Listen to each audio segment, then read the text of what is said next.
नवापूर तालुक्यात सध्या 3 दिवसापासून पावसाने हाहाकार माजवला आहे. दिवस आणि रात्र मुसळधार पर्जन्यवृष्टी होत असल्याने जनजीवन विस्कळीत झाले आहे. गुरुवारी दिनांक 26 सप्टेंबर रोजी विसरवाडी परिसरात मुसळधार पाऊस पडला. येथील बजरंग चौक परिसरातील हुर्जाबाई बापजी गावित वय 75 ही महिला मागील 60 वर्षांपासून लाकडी कौलारू कुडाच्या घरात राहते. मुसळधार पावसामुळे रात्री 10 वाजता गल्लीतून येणारे सर्व पाणी या महिलेच्या घरात शिरले. सुमारे गुडघ्यापेक्षा वर पाणी घरात शिरल्याने संपूर्ण घरात पाणीच पाणी साचले होते.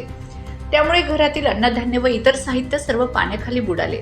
तसेच घरातील भांडी पाण्यावर तरंगताना दिसत होती. मुसळधार पाऊस व वारा यामुळे रात्रीच्या सुमारास वीज पुरवठा देखील खंडित झाला होता. अशा अवस्थेत ही महिला घरातील खाटावर एकटीच बसून होती. दरम्यान सर्पमित्र मनोज गावित यांना ही घटना माहीत पडल्यावर त्यांनी तात्काळ घरात प्रवेश करीत या महिलेला स्वतः उचलून बाहेर काढले व त्यांच्या घरात आश्रय दिला. मी हे मनोज गावित विसरवाडी बबलू म्हणून आहे.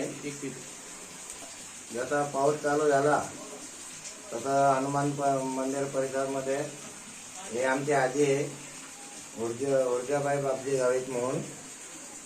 त्यांचं घर 60-70 वर्षापूर्वीचं आहे इथं.